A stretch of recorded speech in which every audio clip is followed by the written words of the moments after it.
नमस्कार, बहुत स्वागत है आपका न्यूज़ 18 के डिजिटल प्लेटफॉर्म पर। मैं हूं आपके साथ प्रशांत कटारे और आज हम बेहद खास मसले पर बात करने वाले हैं। दरअसल मकर संक्रांति को लेकर, तिथि को लेकर अक्सर असमंजस रहता है, कई बार कन्फ्यूज़न भी होता है और इस पर तमाम तरह के कन्फ्यूज़न और मकर संक्रांति से जुड़ी तमाम महत्वपूर्ण बातें, क्या दान करना चाहिए, क्या दान नहीं करना चाहिए, किस बात के लिए महत्वपूर्ण है ये त्यौहार, इन तमाम पहलुओं पर बात करेंगे। हमारे साथ आचार्य राज मिश्रा जी हैं। बहुत स्वागत है राज मिश्रा जी आपका।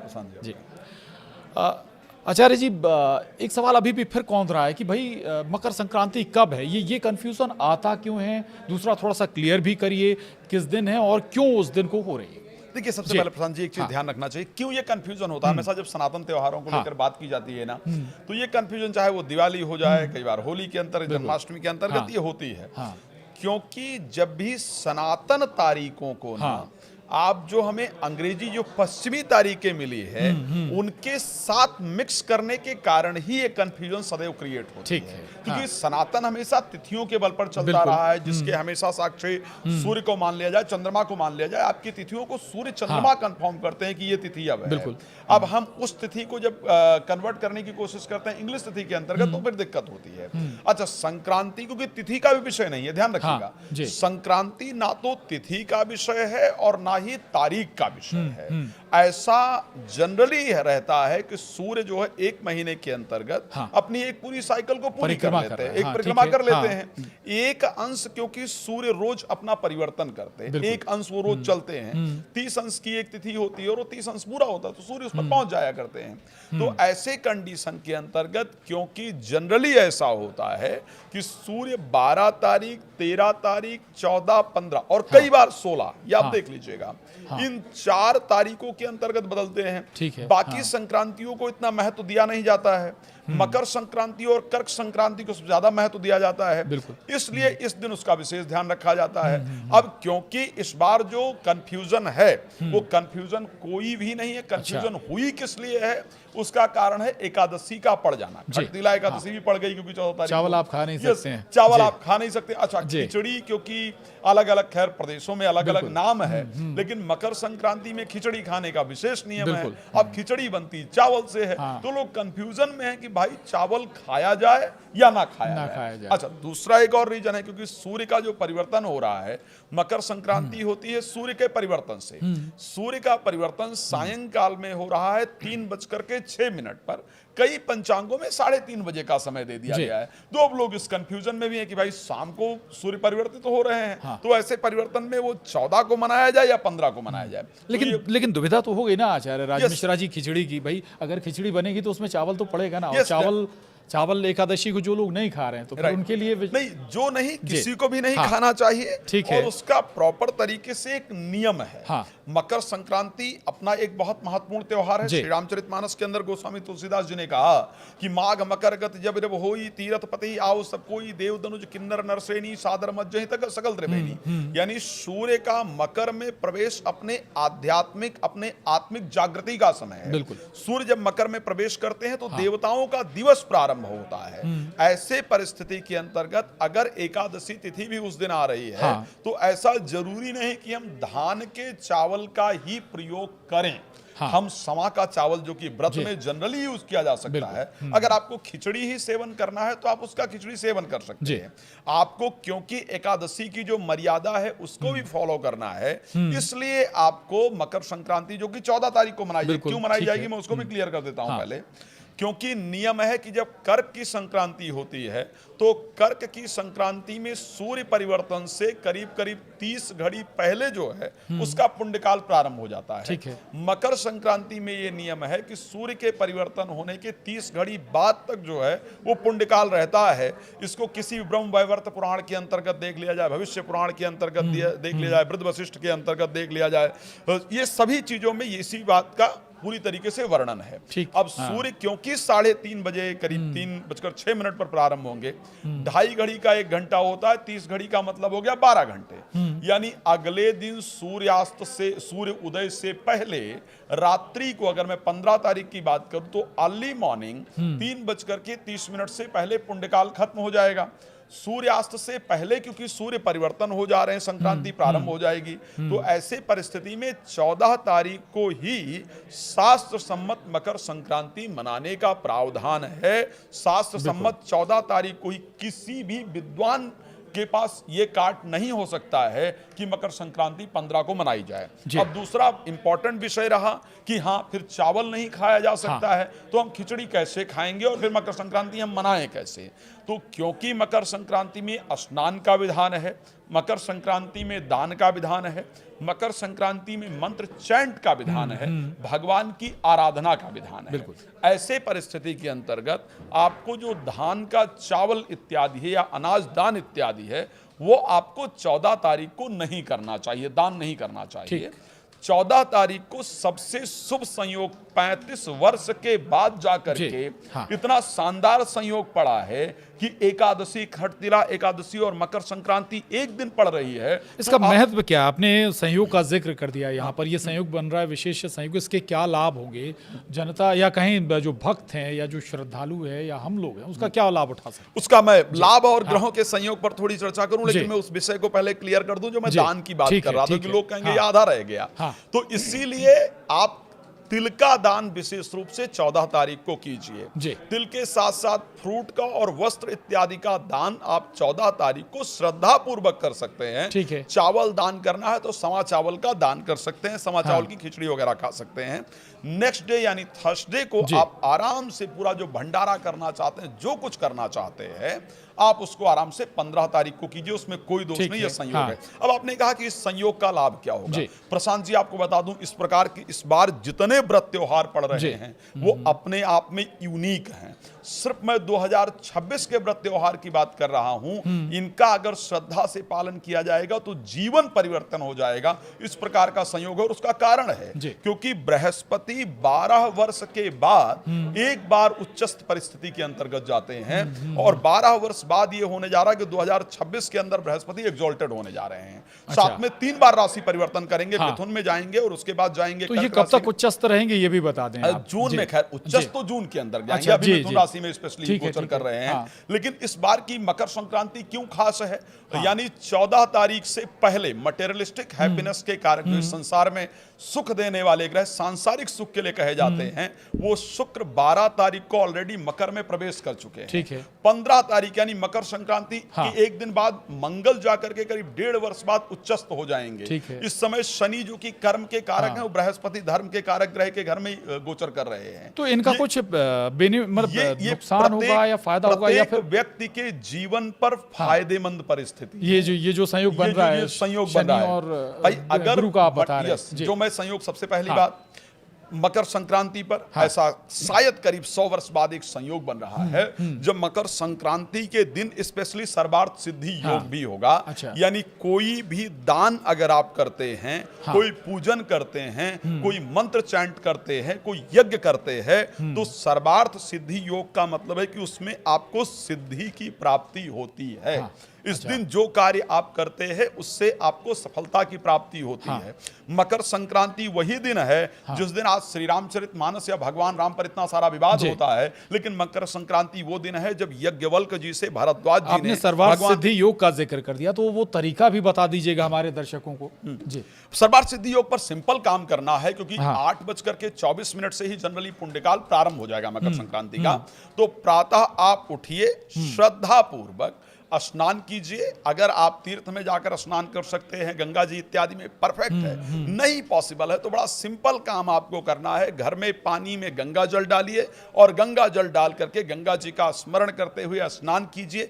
स्नान करने के बाद आप ओम नमो भगवते वासुदेवाय नमः श्रद्धा पूर्वक इस मंत्र का जप कीजिए और मंत्र जप करने के बाद मैंने जैसा कि कहा कि 14 तारीख आपके लिए महत्वपूर्ण तिथि है और इस दिन दान में क्या कीजिए? दान में फ्रूट हो गया, वस्त्र हो गया, तिल हो गया, जरूर तिल दान कीजिए, इसको बिल्कुल मत छोड़िए। तिल दान करने से क्या फायदा होता है अगर इस पर भी हम चर्चा करने का प्रयास करें। और हम जैसा गजक वगैरह दान करते हैं, तिल से बने हुए जो मिष्ठान इत्यादि उसको दान करते हैं। तिल रिप्रेजेंट करता है शनि को। शनि आपके काल पुरुष की कुंडली में देखा जाए उसमें 9th और 10th हाउस के, क्षमा चाहूंगा 10th और 11th हाउस यानी कर्म और कर्म से किए गए जो लाभ है उसके स्वामी माने जाते हैं। तो जब आप तिल का दान करते हैं तो जनरली अपने शनि को स्ट्रांग करते हैं, और उनके स्ट्रांग होने से आपको प्रोफेशनल लाइफ में जो जरूरत होती है वो चीजें आपको प्राप्त होती है, और कर्म करके जो आप अर्थ लाभ की इच्छा रखते हैं, धन के लाभ की इच्छा रखते हैं, वो धन का लाभ आपको प्राप्त होता है। नियम है कि गुड़ का दान करना चाहिए मकर संक्रांति को, तिल के साथ गुड़ का दान करना चाहिए। गुड़ रिप्रेजेंट करता है सूर्य को। जब भी किसी कुंडली में सूर्य इत्यादि खराब हो तो उसको गुड़ बताया जाता है कि आप दान कीजिए या गुड़ सेवन कीजिए। गुड़ रिप्रेजेंट करता है मंगल को, लाल चीजें मंगल से कनेक्टेड हैं। तो जब आप गुड़ का दान करते हैं तो आपका जो आत्मविश्वास है उसकी वृद्धि होती है। मंगल हमारे लिए आत्मविश्वास के एक प्लैनेट है। ब्लड से रिलेटेड जितनी चीजें हैं वो मंगल के अंडर में हैं, तो आपका मंगल स्ट्रांग होता है, ब्लड से रिलेटेड प्रॉब्लम्स आपकी सॉल्व होती हैं। साथ में जिन लोगों को प्रसिद्धि की प्राप्ति नहीं हो रही होती है, गुड़ का दान करने से उनको प्रसिद्धि की प्राप्ति, क्योंकि आपका सूर्य स्ट्रांग होता है। तो ऐसे परिस्थिति के अंतर्गत जब आप दान करते हैं चीजों को, साथ में नियम है कि नमक का दान भी जरूर करना चाहिए। जनरली ये नियम है। नमक के दान से क्या होगा? नमक के दान से आपके राहु की परिस्थिति और उसके साथ केतु की जो परिस्थिति है वो आपकी जरूर बेहतर होती है। काले उड़द की दाल दान की जाती है, जिसके कारण कि आपका शनिकृत जितनी पीड़ा है वो आपकी दूर हो जाती है। मकर संक्रांति क्योंकि देवताओं का यहाँ से दिवस प्रारंभ होता है, इसको देवताओं का दिन कहा जाता है। जब कर्क में सूर्य चले जाते हैं तो देवताओं राक्षसों का दिन प्रारंभ होता है। 6 महीना वो राक्षसों का दिन कहा जाता है, और यहाँ से देवताओं का दिवस प्रारंभ होता है। तो ये 6 महीने देवताओं का दिन है। तो इस दिन जब आप कोई जप पूजन या मैंने कहा कि दान करते हैं किसी ग्रह के निमित्त, तो वो ग्रह सदैव आपके लिए अनुकूल रहता है और आपसे आप पर उसका नकारात्मक प्रभाव नहीं पड़ता है। ठीक है, लेकिन राशि के हिसाब से जो अभी संयोग बन रहा है, या स्वाभाविक है मकर संक्रांति पर आप बता रहे हैं कि बहुत सारे ग्रह नक्षत्रों का बदलाव हो रहा है, दिशा बदल रही है या कहीं घर बदल रहे हैं, अगर ज्योतिष भाषा में कहें तो इनका असर क्या हर कुंडली के हिसाब से या हर राशि के हिसाब से भी होगा? डेफिनेटली पड़ेगा। मैं अगर बात करूं कि हर एक प्लैनेट को अगर लेकर के मैं बात करूं, आपने कहा कि ग्रह उसके आसपास, तो मैं ये कह सकता हूं 12 तारीख को शुक्र बदल गए, ठीक है। 14 तारीख को सूर्य मकर में प्रवेश कर जाएंगे, 15 तारीख को मंगल मकर में प्रवेश कर जाएंगे, 17 तारीख को बुध मकर में प्रवेश कर जाएंगे, और 30 तारीख को शुक्रोदय हो जाएंगे। यानी करीब 4 प्लैनेट काल पुरुष के 10वें भाव के अंतर्गत अपना जमावड़ा बनाने वाले हैं। किसके लिए क्या फायदा होगा? अगर मैं मेष राशि की बात करूं तो इस मकर संक्रांति पर पूजन करने से, स्पेशली उड़द का दान करने से आपके प्रोफेशनल लाइफ की सारी प्रॉब्लम्स दूर करके एक नया रास्ता आपको प्राप्त होगा। अगर मैं बात करूं वृष राशि को लेकर के, भाग्य को लेकर परेशान है, भाग्य उदय नहीं हो रहा है, तो उसके लिए आप पीली चने की दाल, स्पेशली चने की दाल दान करने से आपके भाग्य में वृद्धि होगी और रुके हुए सारे काम आपके पूरे होंगे। अगर मैं मिथुन राशि को लेकर के बात करूं, फैमिली प्रॉब्लम्स को दूर करने का सबसे सुंदर ये त्योहार है आपके लिए। और अगर कहीं पैसा वगैरह फंसा हुआ है तो वापस आएगा। क्या आपको दान करना चाहिए? आपको लाल फल दान करना चाहिए। कर्क राशि के लोगों को पंचामृत यानी दूध, दही, शहद, गंगा जल और घी ये बना करके भगवान को अर्पण करना चाहिए। और इसके करने से मैरिज से रिलेटेड जितनी प्रॉब्लम है, शादी नहीं हो रही है, पर्सनल लाइफ के अंतर्गत प्रॉब्लम है, वो सारी आपकी दूर होगी। सिंह राशि के लिए सबसे शानदार तरीका है कि आपको मसूर की दाल दान करना चाहिए और लाल वस्त्र दान करना चाहिए। इससे कोर्ट कचहरी से रिलेटेड जितनी प्रॉब्लम्स है, नींद से रिलेटेड जितनी प्रॉब्लम है, जो एनिमीज हैं यानी जो शत्रु आपको परेशान कर रहे हैं, उनसे आपको रिलीफ मिलेगा, आपकी परेशानी दूर होगी। कन्या राशि को क्या दान करना चाहिए? हरी सब्जियां आपको दान करना चाहिए, लेकिन मूली दान नहीं करना चाहिए, इसको ध्यान रखिएगा। मूली माघ में दान करना गलत होता है। ऐसे परिस्थिति में एजुकेशन से रिलेटेड, प्रेम संबंध से रिलेटेड, मित्रता से रिलेटेड, पार्टनरशिप से रिलेटेड जितनी प्रॉब्लम्स हैं ये आपकी सॉल्व होंगी और ब्रेन आपका बहुत तेज काम करेगा। अगर मैं तुला राशि को लेकर के बात करता हूं तो मुझे लगता है आपको वस्त्र जरूर दान करना चाहिए मकर संक्रांति पर। कलर रंग दुर्गा जी का स्मरण करना चाहिए। कलर के रूप में अगर देखा जाए तो ग्रीन या रेड, ये 2 कलर के वस्त्र दान करेंगे, फायदेमंद होगा। इससे आप दिल से जो चाहते थे, चाहती थी, जो अब तक नहीं मिल पाया था, वो मिलेगा। साथ में प्रॉपर्टी से रिलेटेड प्रॉब्लम, प्रोफेशनल लाइफ से रिलेटेड प्रॉब्लम, फॉरेन में रहते हैं, पीआर से रिलेटेड प्रॉब्लम, वाहन से रिलेटेड प्रॉब्लम आपकी सॉल्व होगी। अगर हम बात करते हैं वृश्चिक राशि को लेकर के, वृश्चिक राशि के लोगों को लाल फल के साथ गेहूं से बनी हुई चीज यानी आटा या आटे से बनी हुई कोई पदार्थ, मिठाई, भोजन इत्यादि दान करना चाहिए। इसके करने से एंजाइटी, फोबिया, नेगेटिविटी और भाई बहनों से अगर संबंध खराब है तो आपका सॉल्व हो जाएगा। अच्छा रिलीफ मिलेगा। राशि धनु की अगर हम बात करेंगे तो धनु के लिए सबसे शानदार तरीका है कि आपको एक काम करना चाहिए, ओम नमो भगवते वासुदेवाय नमः मंत्र का जप करना चाहिए, पीले रंग का फल दान करना चाहिए। इससे आपके फाइनेंस से रिलेटेड प्रॉब्लम, कहीं इन्वेस्टमेंट कुछ किया है वो नुकसान दे रहा है या फंस गया है, या इन्वेस्टमेंट करते हैं तो नुकसान हो जाता है, या परिवार में प्रॉब्लम है तो वो आपकी सॉल्व हो जाएगी। ठीक है। राशि मकर को लेकर के अगर बात करेंगे, मुझे लगता है तिल दान करना आपके लिए सबसे सुंदर होगा, और भगवान शंकर पर तिल अर्पण करना भगवान शंकर पर आपके लिए फायदेमंद होगा। उससे आपकी हेल्थ को लेकर के प्रॉब्लम, समाज में अगर कोई बदनामी इत्यादि बहुत होती है, लांछन बहुत लगते हैं, तो उससे रिलेटेड प्रॉब्लम, मैरिड लाइफ से रिलेटेड प्रॉब्लम आपकी सॉल्व होगी और बेहतर होगा। राशि कुंभ के लिए अगर बात करें, मेरी सबसे पसंदीदा राशि भी है, बार बार मैं इस पर बात भी करता हूं। आपके लिए सबसे सुंदर है कि नीला वस्त्र जरूर दान करना चाहिए आपको, और नीले वस्त्र के साथ साथ आपको प्रयास करना चाहिए कि 5 अलग अलग फल लेकर के और घी साथ में दान करना चाहिए। इससे आपको नींद की प्रॉब्लम, कोर्ट कचहरी से रिलेटेड प्रॉब्लम, विदेश यात्रा में आ रही कोई प्रॉब्लम है, या सरकारी क्षेत्र से रिलेटेड कोई प्रॉब्लम है, तो आपकी सॉल्व हो जाएगी। भगवान शिव की आराधना आपको करनी चाहिए। राशि मीन की सबसे अंतिम राशि अगर बात करते हैं, आपके लिए क्या करना चाहिए, आपको पीला फल, चने की दाल, पीला वस्त्र और घी, ये सारी चीजें दान करनी चाहिए, और ओम नमो भगवते वासुदेवाय नमः मंत्र का जप करना चाहिए। इससे शेयर मार्केट में हो रहे लॉस से आपको निजात मिलेगी, पार्टनरशिप में हो रहे बिजनेस से आपको निजात मिलेगी, बच्चों का विवाह नहीं हो रहा है, बच्चों के वैवाहिक जीवन में प्रॉब्लम चल रही तो उससे आपको निजात मिलेगी, एजुकेशन के क्षेत्र में या प्रेम संबंध के क्षेत्र में चल रही दिक्कतें दूर होंगी। तो ये सारी चीजें जो अलग अलग राशियों के लिए रहेंगी। जी, 12 राशियों का लगभग सारा लेखा जोखा बता दिया आचार्य राज मिश्रा जी ने, क्या करना है क्या नहीं करना है। आप अपनी राशि का ख्याल करिए और हमारा प्रोग्राम जरूर सुनिए। लेकिन आचार्य राज मिश्रा जी, अभी जिक्र हो रहा था खिचड़ी, स्वाभाविक है कि चावल वाला जिक्र हो गया, बहुत सारे लोग तिल का भी इस्तेमाल नहीं करते हैं, सेवन नहीं करते हैं, अलग अलग वजह परेशानी हो सकती है, उनके लिए क्या विकल्प हो सकता है? देखिए, तिल का सेवन जनरली कई जगह ऐसा मिला है, क्योंकि तिल का संबंध शनि के साथ है और बृहस्पति की शनि के साथ मित्रता नहीं है, ठीक है। तो इस परिस्थिति में अगर बृहस्पतिवार को जब दान करने की बात की जाती है तो तिल के सेवन को लेकर के प्रॉब्लम हो सकती है। बट जो लोग तिल का सेवन नहीं करते हैं, आपको परेशान होने की आवश्यकता नहीं है। आप उस परिस्थिति में जो फ्रूट आपको सबसे ज्यादा पसंद है उसका सेवन कर सकते हैं, सवा के चावल इत्यादि का सेवन कर सकते हैं, वो आपके लिए बेहतर होगा। बिल्कुल, यानी पूजा विधान कुछ अलग नहीं, हमें केवल जो आपने एक सर्व सिद्धि योग बताया था, सर्वार्थ सिद्धि योग, महज उसी हिसाब से हम पूजा करें और अपनी नहीं, मैंने सिर्फ जो आपको हम जो रेमेडीज चले आ रहे हैं, जो पूजा विधान करें या नहीं, जो मैंने रेमेडीज सजेस्ट किया है वो सिर्फ सर्वार्थ सिद्धि योग को देख करके मैंने नहीं किया है। जितनी प्लैनेटरी पोजीशन इस समय पर बन रही है उन सभी परिस्थितियों को देख करके मैंने सजेस्ट किया है। देखो, मैं ये तो चाहूंगा नहीं कि न्यूज 18 का इंपॉर्टेंट टाइम मैं बर्बाद करूं। बिल्कुल, डेफिनेटली। सिंपल, अगर आपने मुझे बुलाया है तो मैं चाहूंगा जो सबसे बेहतरीन उपाय हो सकता है वो सब लोग करें और दर्शकों को लाभ होना चाहिए। सर्वार्थ सिद्धि योग, आशा करूंगा एक बार जो आपने बताया था उसमें शायद मुझे लगता है थोड़ा सा ये रह गया था, कितनी बार मंत्र करना है, थोड़ा सा एक छोटा सा डिस्क्रिप्शन। सबसे सिंपल तरीका होता है कि किसी भी जिस मंत्र को मैंने करने के लिए बताया है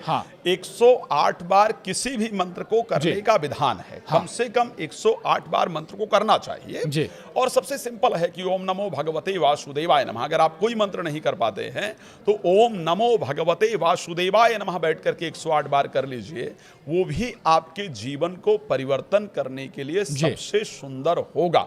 तो सिर्फ 100 जितना अधिक कर सकें बहुत सुंदर, लेकिन कम से कम 108 बार नहीं, 108 बार पॉसिबल है तो 51 बार या 21 बार जरूर करना चाहिए। जी। तो आशा करते हैं कि सारे जो कंफ्यूजन है मकर संक्रांति को लेकर 14 या 15 वो सब आपके क्लियर हो गए होंगे। आचार्य राज मिश्रा जी ने जो विस्तृत आपको बता दिया, आपकी कुंडली के हिसाब से भी बहुत कुछ बता दिया, आपको क्या करना है, क्या दान करना है, क्या नहीं करना है, क्या खाना है, क्या पीना है, और एक सर्वार्थ सिद्धि योग को कैसे पूरा करना है वो भी आपको बता दिया है। बहुत शुक्रिया आचार्य राज मिश्रा जी, आज हमारे साथ आने के लिए, इतनी विस्तृत चर्चा करने के लिए बहुत शुक्रिया। नमस्कार।